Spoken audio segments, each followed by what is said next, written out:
ir hiriéndolos más todavía, ¿verdad? La iglesia virtual ha sido un hospital, ha sido un bálsamo, ¿verdad? Un oasis en medio del desierto para muchas personas que hacía años que no querían congregarse. Tenemos casos de hermanos que han estado 10, 12, 15 y hasta 20 años sin pisar una iglesia evangélica, bueno, por distintos motivos, ¿verdad? Que todos sabemos.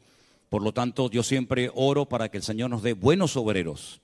Y no es fácil a veces encontrar buenos obreros, gente que esté dispuesta, gente que esté con un corazón de siervo, ¿verdad? No con un corazón de dueño, de amo, sino con un corazón dispuesto a ayudar, dispuesto a sacrificarse, porque estar en primera línea, hermanos, no es para mandar, no es para gobernar, no es para enseñorearnos de la grey, como dice la palabra, es para servir. Y el que no sirve, pues difícilmente va a poder soportar, porque en la obra del Señor, en nuestro mundo, en nuestro campo, digamos, cristiano evangélico, ustedes saben que nosotros somos muy particulares. Nosotros tenemos la tendencia siempre de ver siempre los defectos antes de las virtudes. Y usted sabe, hermano, no sé si aquí es igual, pero vengo de un país que todo se cuestiona, todo se critica, todo se analiza con lupa y puedes hacer 20 cosas buenas. Pero en el momento en el que hagas una pequeña equivocación, en el momento en el que hagas algo que no estaba tan bien, automáticamente todo el mundo se te tira encima. Y en la iglesia virtual no somos perfectos, ya lo sabemos, ¿no? Ya hemos llegado a esa conclusión hace tiempo, estamos aprendiendo, pero el Señor nos da cada día de su gracia y de su sabiduría para que todo esto siga funcionando y para que todo esto siga adelante. Y damos gracias al Señor porque la salud espiritual de la iglesia virtual, de nuestro ministerio, gracias al Señor, está muy bien. Podemos mejorar. Claro que podemos mejorar y se pueden hacer más cosas, por supuesto que sí. Pero estamos aprendiendo, yo estoy aprendiendo. Créame, yo llevo 41 años ininterrumpidos sirviendo al Señor a tiempo completo. Pero ha sido desde hace 3 años aproximadamente, el tiempo de la pandemia, cuando he comenzado a aprender más cosas que en toda mi vida. Y he aprendido a veces de errores, porque nadie me enseñó cómo se organiza todo esto de una iglesia virtual, con obreros que no conocemos de nada, que le damos un voto de confianza para que puedan atender iglesias a la distancia, sin estar uno, digamos, de una forma presencial. Pero damos gracias al Señor que Dios nos ha guardado. Prueba de ello es que esta obra ya ha cumplido 1 año, ¿verdad? Y bueno, seguro que algunas personas habrán dicho, bueno, se podía haber hecho esto, se podía haber hecho lo otro, gente que a lo mejor se ha sentido, digamos, ofendida, pero lo importante es que captemos lo que el Señor quiere para estos tiempos. Yo tengo una carga, un cierto, digamos, temor en mi corazón, y es que creo que muchos creyentes todavía no han aprendido la lección de lo que el Señor nos comenzó a enseñar hace 3 años cuando nos confinaron y nos metieron dentro de nuestros hogares durante mucho tiempo. El mundo ha vuelto otra vez igual, sigue la gente provocando a Dios, los gobiernos, los políticos siguen provocando a Dios. Parece como que no hemos aprendido nada. Cuando sucedieron las tragedias de las Torres Gemelas, dice que se llenaron un montón de iglesias, de gente orando, pidiendo perdón, buscando al Señor, y luego volvieron otra vez a lo mismo. En los días de la pandemia, en los días del confinamiento, exactamente igual. La gente comenzó a buscar a Dios, a leer la Biblia, había un temor que va a pasar en el mundo, si se van a ver un montón de muertos, etcétera. Y había un cierto respeto, parece como que todo eso se ha ido diluyendo en muchas vidas. Y entonces ¿saben lo que va a ocurrir? Que van a tener que seguir viniendo cosas peores. Y van a venir cosas peores. Y la iglesia va a ser sacudida de una forma tremenda. Bueno, me imagino que todos ustedes son conscientes de lo que están sufriendo, por ejemplo, en este momento, nuestros hermanos en Haití. Donde sabemos que hay hermanos que han tenido que salir corriendo, dejando atrás todo. Su casa, sus muebles, sus recuerdos. Las pandillas le han dado en algunos casos 48, en otros casos 72 horas a los miembros de iglesias, a personas de una ciudad, de un barrio, y si no se marchaban, los mataban. Y está pasando muy cerca de aquí de donde estamos nosotros. Y tarde o temprano la iglesia, si no aprende a humillarse y a buscar al Señor y a dejarnos de perder el tiempo en tonterías, la iglesia va a volver otra vez a ser sacudida, ¿verdad? Y por eso tenemos que aprovechar el tiempo, hermanos. Algunos de ustedes ya tienen en su corazón hace años el deseo de servir al Señor, pues hermano, no siga dilatando ese deseo y ese anhelo en su corazón. Pídale al Señor que le abra puertas, porque la vida pasa volando, ¿saben? La vida, cuando uno se da cuenta, miras para atrás y dices, Dios mío, se me han ido 40, 50, 60, 70 años de mi vida. Y toda mi vida ha sido trabajar y trabajar y trabajar y comprar y pagar deudas. ¿Y para ti qué he hecho, Señor? Y yo sé que no es fácil que las personas se animen y se levanten para servir al Señor, pero yo animo a todos y a cada uno de ustedes a que no pierdan el tiempo. Yo sé que hay que trabajar, yo sé que hay deudas que pagar, yo sé que hay hijos, yo sé que hay familias, hay universidades, hay muchas cosas. Pero lo más importante de todo es que el Señor sea lo primero en nuestra vida. Y si no tenemos tiempo para otras cosas, no pasa nada. Pero qué triste cuando me encuentro a creyentes que me dicen, pastor, es que yo no tengo tiempo para estudiar y leer la Biblia. ¿Usted sabe lo que me está diciendo, hermano? No tiene tiempo para leer la Biblia, no tiene tiempo para orar. No tiene tiempo, ni siquiera un día a la semana, para venir a un lugar a alabar al Señor junto con otros hermanos. Esa es la tragedia de muchos cristianos hoy en día. Y son honestos cuando dicen, es que no tengo tiempo. Claro, porque se han enredado con tantas cosas que no saben cómo salir de esos esquemas. Pero yo creo que el Señor nos está enseñando y nos ha hablado muy claramente a nosotros de que no podemos perder el tiempo y de que tenemos que poner la mano en el arado y no mirar atrás. Porque la vida es corta y se pasa volando. Así que lo que tengamos que hacer, hagámoslo pronto. ¿Cuántos dicen amén? Cierren sus ojos un momentito. Vamos a orar a nuestro Dios. Entiendo que hoy es una reunión única y exclusivamente para los miembros de nuestra iglesia aquí en San Francisco y otros hermanos que han venido como nuestro hermano Pablo, nuestro hermano Ali, nuestro hermano Gregorio y otros que han venido, ¿verdad?, de otras partes. Pero queremos que en esta tarde el Señor hable a nuestras vidas y nos ministre y podamos salir de aquí diciendo, hoy el Señor me habló. Hoy el Señor tocó mi corazón. Hoy tocó el Señor mi vida. Señor, te doy muchas gracias en esta noche por este año que nuestra obra ha cumplido aquí en este lugar, Señor.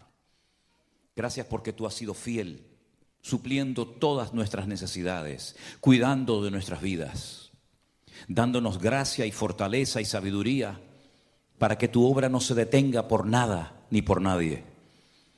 Pedimos, Señor, que en este momento aquí reunidos en torno a tu palabra, tú nos hables, Señor, y podamos salir en esta noche diciendo, hoy mi Señor habló a mi corazón para poder seguir adelante, corriendo con paciencia la carrera, peleando la buena batalla y manteniendo la fe.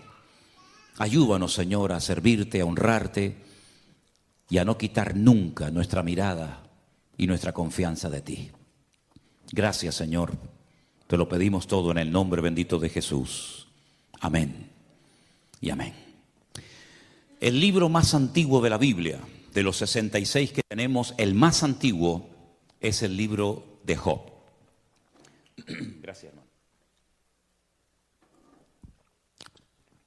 Sabemos que nuestras Biblias no están en un orden cronológico.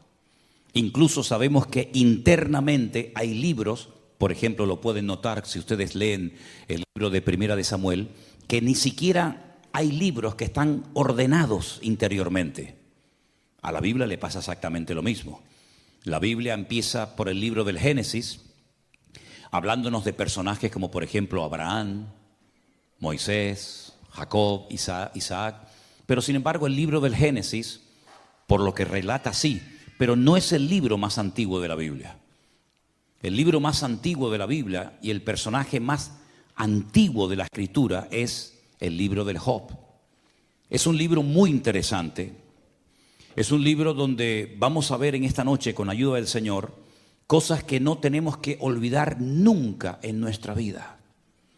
En el capítulo 1 voy a estar leyendo algunos versículos y después vamos a estar compartiendo grandes y profundas enseñanzas de este extraordinario libro. El capítulo 1 comienza diciéndonos lo siguiente. Hubo en la tierra de Uz un varón llamado Job. Este era un hombre perfecto. Si le choca la palabra perfecto, ponga la palabra completo, que es la palabra que realmente debería haberse traducido. Un hombre que era completo, era recto delante de Dios, temeroso de Dios, apartado del mal. Le habían nacido 7 hijos y 3 hijas, en total 10. Su hacienda, su patrimonio, consistía en 7,000 ovejas, 3,000 camellos, 500 yuntas de bueyes, 500 asnas y muchísimos criados. Y era aquel varón más grande que todos los orientales. Iban sus hijos y hacían banquetes en sus casas, cada uno en su día, y enviaban a llamar a sus 3 hermanas para que comiesen y bebiesen con ellos. Y acontecía que habiendo pasado el turno los días del convite, Job enviaba y los santificaba. Y se levantaba de mañana y ofrecía holocaustos conforme al número de todos ellos, porque Job decía: quizás habrán pecado mis hijos y habrán blasfemado contra Dios en sus corazones. De esta manera hacía todos los días. Un día, versículo 6, vinieron a presentarse delante del Señor los hijos de Dios. Aclaramos que en este capítulo, como en otros, el término hijos de Dios no se refiere a personas que recibieron en sus corazones a Cristo o al Señor en sus vidas, como por ejemplo sería hoy en día. En aquel tiempo a los ángeles se les llamaba hijos de Dios. Benei Elohim es el término que dice en el texto original. Vinieron a presentarse los hijos de Dios o los ángeles, entre los cuales vino también Satanás. Y le dijo el Señor a Satanás: ¿de dónde vienes? Y él le respondió: de rodear la tierra y de andar por ella. El Señor le dijo a Satanás: ¿no has considerado a mi siervo Job, que no hay otro como él en la tierra, varón perfecto y recto, temeroso de Dios y apartado del mal? Respondiendo Satanás al Señor le dijo: ¿acaso teme Job a Dios de balde? Escuchen bien lo que le dice Satanás a Dios. ¿No le has cercado alrededor a él y a su casa y a todo lo que tiene? Al trabajo de sus manos has dado bendición, por tanto sus bienes han aumentado sobre la tierra. Pero extiende ahora tu mano y toca todo lo que tiene, y verás si no blasfema contra ti en tu misma presencia. El Señor le dijo a Satanás: he aquí, todo lo que tiene está en tu mano, solamente no pongas tu mano sobre él. Y salió Satanás de delante de la presencia de Dios. ¿Cuántos dicen amén? Es un libro que contiene algunos misterios, ¿no? Cómo Satanás, a pesar de que ya había sido expulsado de la presencia, del entorno de la presencia del Señor, todavía tenía acceso a hablar con Dios en momentos puntuales. Satanás es un ser que no tiene la capacidad de estar en todas partes al mismo tiempo. Solamente Dios puede estar en todas partes al mismo tiempo. Y ese atributo se conoce como omnipresencia. Satanás no puede estar aquí y en Europa al mismo tiempo. No puede estar aquí y en África al mismo tiempo. Solamente puede estar en un solo lugar, porque no es un ser omnipresente. Tampoco puede hacer todo lo que quiera, porque el único que tiene todo el poder y no conoce ningún tipo de limitaciones, ni de tiempo, ni de espacio, ni de ninguna otra índole, es nuestro Dios. Por eso otro atributo típico de Dios es la omnipotencia. Y tampoco Satanás sabe todas las cosas. Él tiene que ir obteniendo información a través de pinceladas que Dios da, y por eso el único que lo sabe todo es Dios, y por eso es también omnisciente. Ahora, en este momento de la historia, en la que todavía no había nacido Abraham, ni los grandes personajes del Antiguo Testamento que todos los conocemos, ¿de dónde sacó este hombre esta integridad, esta santidad, esta vida de orden? No lo sabemos. Lo que sí sabemos es que Dios presumía de Job. Lo que sí sabemos es que Job fue un referente en su tiempo, en su generación. No pasaba ante los ojos de Dios desapercibida la vida de Job. No era uno más, sino que Dios incluso le dijo a Satanás: y tú que rodeas la tierra constantemente, ¿no te has percatado, no te has dado cuenta de que hay un hombre en la tierra de Uz que es diferente a todos los seres humanos? Es un hombre recto, Es un hombre que me teme, que me respeta, es un hombre que me honra, un hombre que me bendice. Es un hombre cabal, un hombre en una santidad extraordinaria. ¿No te has dado cuenta de él? Y Satanás dijo, sí, yo me he dado cuenta de él. Porque hay personas que le molestan a Satanás. Porque hay personas que Satanás sabe perfectamente que son diferentes a otros. Siempre a lo largo de la historia ha habido maldad, ha habido corrupción. Pero siempre también ha habido personas que han destacado espiritualmente hablando por encima de otras. Tenemos el caso de Job. Tenemos el caso también de José en Egipto. Tenemos el caso de Daniel en Babilonia. Tenemos el ejemplo de Abraham. Y tenemos tantos y tantos personajes que no se dejaron llevar por la corriente del mundo. Incluso fíjense ustedes, por ejemplo, cuando el Señor dice que observa hacia la tierra y ve que toda la tierra ha entrado en una descomposición moral y espiritual sin precedentes. Pero en medio de ese ambiente corrupto, dice que destacaba un hombre. Y fue al que llama y al que usa, y fue Noé, el constructor del arca. En esta ocasión, Job era un hombre diferente, y no solamente él, sino toda la familia de Job eran personas diferentes. Sus 10 hijos, los 7 varones y las 3 hembras, había armonía entre ellos, no eran hermanos peleados, no estaban enfrentados, no discutían, no peleaban, sino que había una alegría constante y permanente. Un día uno invitaba al otro, el otro invitaba a este hermano y había constantemente alegría. Y todo esto Satanás lo sabía. Pero cuando el Señor le dice a Satanás, te has fijado en Job, ¿verdad? Cómo es diferente, cómo es un hombre próspero, un hombre bendecido. Satanás le dice, claro, pero ¿cómo no lo va a hacer si tú lo tienes cercado? Tú le has puesto una protección sobrenatural que a mí me impide tocarlo, que a mí me impide afectar su estabilidad física, moral o espiritual. Pero quítale esa protección para que veas cómo él es como los demás. Incluso se va a atrever a blasfemar tu propio nombre. El Señor estaba tan seguro de Job que le dio el permiso a Satanás, para que él se convenciera a sí mismo que por mucha protección que tuviera Job y que prescindiera de ella, Job iba a mantener su integridad. Job se acostó rico y se levantó pobre. Job se levantó un día sin ningún hijo, pero el día anterior los tenía todos. Job se acostó sano y al día siguiente se levantó enfermo. Todo le cambió en pocas horas, en pocos días a este hombre. Perdió a sus 10 hijos, perdió su matrimonio, perdió su salud, perdió miles de camellos, miles de bueyes, miles de ovejas, miles de asnas. Todos los criados los perdió, sus propiedades desaparecieron, pero nunca blasfemó contra Dios. Ahora, si nos damos cuenta en el libro de Job, hay cosas que a mí personalmente me llaman mucho la atención. Porque la pregunta que salta cuando leemos las páginas de Job es, ¿por qué Dios permitió que sufriera tanto este hombre?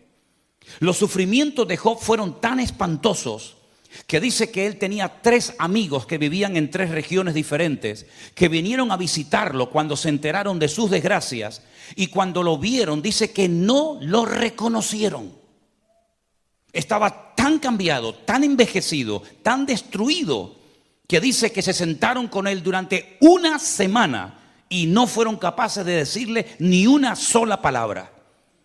Nunca habían visto a un hombre con tanto dolor, con tanto sufrimiento, tan destruido como este hombre. Al poco tiempo, cuando empiezan a abrir sus bocas, más que para consolarlo, vinieron para condenarlo. Porque hay gente que siempre van a venir para condenarte y echarte un jarro de agua fría encima, porque relacionan el sufrimiento con el pecado.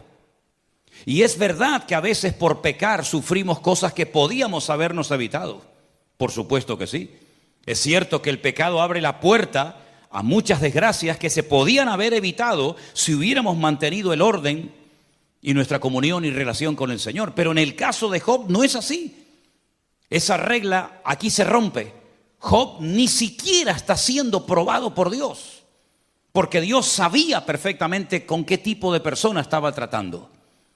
Job no le pide, o el Señor no le pide permiso a Job para experimentar todos esos sufrimientos, sino que en el libro de Job podemos ver desde prácticamente el primer capítulo hasta el último la realidad del mundo espiritual.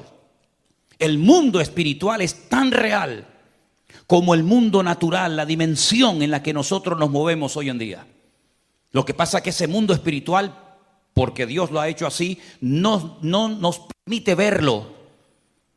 Al contrario, sí, los demonios nos ven a nosotros, Satanás nos ve a nosotros, los ángeles nos ven a nosotros, pero ni siquiera nosotros podemos ver a Dios. Pero sabemos que está y sabemos que existe. La realidad del mundo espiritual en el libro de Job es tremenda, porque todo esto no fue producto de la mala suerte, dirían algunos. Ni siquiera porque Job había pecado o blasfemado el nombre de Dios, sino porque Dios le permite a Satanás zarandear y sacudir la vida de Job por un tiempo.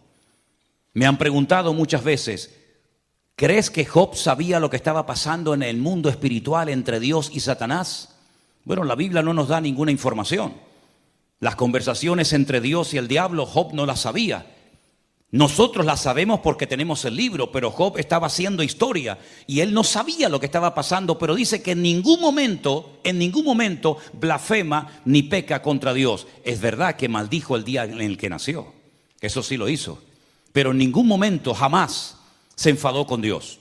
Es más, cuando su propia esposa le dice, ¿todavía vas a mantener tu integridad? ¿No te has dado cuenta de que ya Dios no está contigo? ¿No te has dado cuenta de que ya Dios te ha abandonado? ¿No te has dado cuenta de que no merece la pena honrar y servir a ese Dios que te ha causado tanto dolor y tanta tragedia? Maldice a Dios y muérete ya de una vez. Le desea a su propia esposa la muerte y lo tienta, lo incita a que se rebele contra su Dios. Y entonces es cuando él le dice, como cualquier mujer insensata, has hablado. ¿Recibiremos solamente el bien de parte de Dios y el mal no lo recibiremos? Él no se queja en ningún momento contra el Señor, porque él dice en el capítulo 1, verso 21, desnudo salí del vientre de mi madre y desnudo volveré. Dios dio y Dios quitó. Sea el nombre de Dios bendito. ¿De dónde sacaba fuerzas este hombre?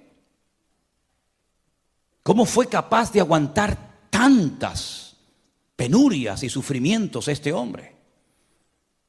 ¿Era una especie de superhombre, una especie de Superman? ¿Un hombre que lo pierde todo?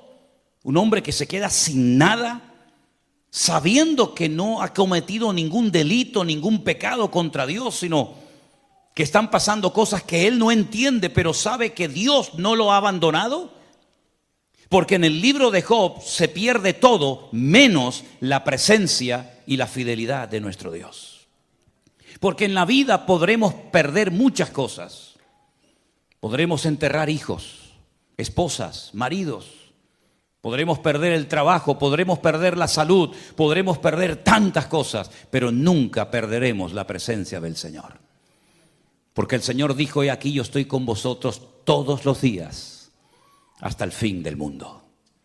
Es verdad que la vida de Job fue una vida extraordinaria, una vida maravillosa. A cualquiera de nosotros nos gustaría tener, aunque fuera el 10% de toda la bendición que Job tuvo antes de caer en esta penuria, en este calvario. Pero queridos hermanos, Job sabía perfectamente que Dios tenía todo el derecho de probarlo y de permitir cosas que ninguna mente humana jamás sería capaz de entender y de explicar teológicamente lo que aquí está pasando. Pero este hombre sabía perfectamente que todo estaba bajo el control de Dios. Y lo que me llama la atención es que él nunca leyó la Biblia. Ni una sola letra de la Biblia se había escrito en la época de Job. Nunca leyó la Biblia. No tuvo ni un capítulo de la Biblia, ni un salmo, nada. Nunca tuvo un pastor. Nunca fue a ningún culto. No existían las iglesias, no existía el pueblo de Israel. No había la ley de Moisés. No estaban los sacerdotes. Pero tenía una comunión con Dios tan espectacular que él sabía lo que se podía hacer y lo que nunca se debía de hacer. Job sabía perfectamente que Dios iba a estar con él en medio de aquellos sufrimientos terribles. Fíjense hasta qué punto el libro de Job es tremendo cuando tú ves a un hombre bendecido, un hombre prosperado, un hombre íntegro, un hombre temeroso de Dios, y lo ves de repente tan mal que algunos rabinos judíos en Israel dicen que el libro de Job no es la vida de un hombre, sino es una metáfora donde se emplea el nombre Job y Job, ¿no? Pero realmente lo que el libro está describiendo son los sufrimientos por los que pasaría el pueblo de Israel a lo largo de la historia de la humanidad, porque no aceptan, no se les mete en la cabeza que un hombre íntegro y un hombre santo y un hombre como Job fuera capaz de sufrir semejantes calamidades. Pero Dios tiene el derecho o no de hacer en nuestra vida lo que Él quiera, hermano. ¿Puede llevarnos el Señor a lugares donde no queremos ir? Por supuesto que sí. Todos y cada uno de nosotros tenemos que partir de la base de que nuestra vida está en las manos del Señor. Y Él puede permitir en momentos puntuales de la vida situaciones con las cuales tal vez no estamos de acuerdo, que nos hacen llorar, que nos hacen sufrir, no porque hayamos cometido un pecado, sino porque Dios simplemente ha decidido hacernos pasar por esa experiencia, pero que siempre de ella saldremos fortalecidos en el nombre del Señor. Job llegó a decir un día esa famosa frase que tantas veces la hemos dicho: aunque mi Dios me mate, lo seguiré adorando, porque yo sé que mi Redentor está vivo. Es increíble. Aunque tú me mates y nunca más me vuelvas a prosperar, ni a bendecir, ni a levantar, aunque he perdido a mis hijos, he perdido mi matrimonio, he perdido mi patrimonio, he perdido mi salud, aunque tú me termines matando, yo no voy a dejar de adorarte, porque yo sé quién eres tú, mi Señor. Y yo no te sigo por lo que tú me das, sino yo te sigo por lo que tú eres. Y aunque nunca más me vuelvas a levantar y a bendecir mi vida, yo te seguiré adorando. Pero aún hay expresiones más profundas. Él llegó a decir: y aunque mi carne se deshaga y se rompa toda mi vida, yo sé que con mis ojos veré a mi Señor. Y él hace una referencia a la resurrección. Y repito, él nunca había leído la Biblia. Él no sabía nada de teología, pero él sabía que algún día, cuando él muriera, se iba a presentar delante de la presencia del juez justo de toda la tierra, y el Señor lo recompensaría, y todos aquellos sufrimientos pasarían a la historia, y él tendría un cuerpo glorificado y una vida nueva en el Señor. Y es que la comunión con el Señor es algo tan importante y tan fundamental, que es lo que le va a dar estabilidad a nuestras vidas. Usted puede leer mucho la Biblia y conocer muchos textos de la Biblia, pero si no los aplica, si no los interioriza y los lleva a la práctica, de nada le va a servir ese conocimiento. Usted puede cantar de maravilla, usted puede echar fuera demonios, usted puede tener todos los dones del Espíritu Santo que quiera, usted puede sorprender a las multitudes, pero si usted no tiene comunión con el Señor, usted no tiene nada. Es más, el Señor Jesucristo dijo que en aquel día, hablando del juicio en los últimos tiempos, muchos se presentarían delante de él, presentando sus grandes currículum, presentando sus grandes testimonios, diciendo: en tu nombre siempre yo hice maravillas, eché fuera demonios, levanté muertos, hice esto, profetizamos por aquí, predicamos por allá. Y el Señor dice: apartaos de mí, hacedores de maldad, porque nunca os conocí. En otras palabras, no es lo que hacemos lo que le sorprende o le toca el corazón al Señor, sino la actitud de nuestro corazón y el por qué lo hacemos. Eso es lo que agrada e impacta el corazón de Dios.